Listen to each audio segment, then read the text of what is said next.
Chapitre 1 Le festin. C'était à Mégara, faubourg de Carthage, dans les jardins d'Hamilcar. Les soldats qu'il avait commandés en Sicile se donnaient un grand festin pour célébrer le jour anniversaire de la bataille d'Eryx. Et comme le maître était absent et qu'ils se trouvaient nombreux, ils mangeaient et buvaient en pleine liberté. Les capitaines, portant des cothurnes de bronze, s'étaient placés dans le chemin du milieu, sous un voile de pourpre à franges d'or, qui s'étendait depuis le mur des écuries jusqu'à la dernière terrasse du palais.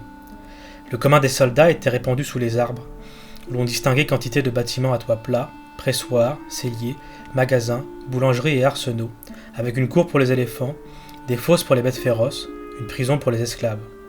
Des figuiers entouraient les cuisines. Un bois de sycomore se prolongeait jusqu'à des masses de verdure où des grenades resplendissaient parmi les touffes blanches des cotonniers.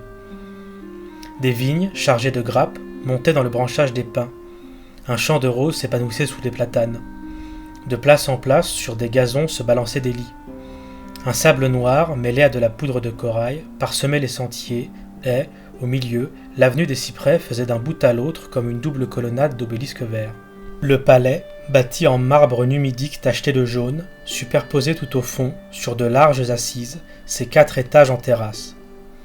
Avec son grand escalier droit, en bois d'ébène, portant aux angles de chaque marche la proue d'une galère vaincue, avec ses portes rouges écartelées d'une croix noire, ses grillages d'airain qui le défendaient en bas de scorpions, et ses treillis de baguettes dorées qui bouchaient en haut ses ouvertures, il semblait aux soldats dans son opulence farouche aussi solennelle et impénétrable que le visage d'Hamilcar.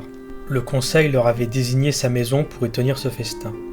Les convalescents qui couchaient dans le temple d'Eshmoun, se mettant en marche dès l'aurore, s'y étaient traînés sur leurs béquilles. À chaque minute, d'autres arrivaient. Par tous les sentiers, il en débouchait incessamment, comme des torrents qui se précipitent dans un lac. On voyait entre les arbres courir les esclaves des cuisines, effarés et à demi nus. Les gazelles sur les pelouses s'enfuyaient en bêlant. Le soleil se couchait, et le parfum des citronniers rendait encore plus lourde l'exhalation de cette foule en sueur.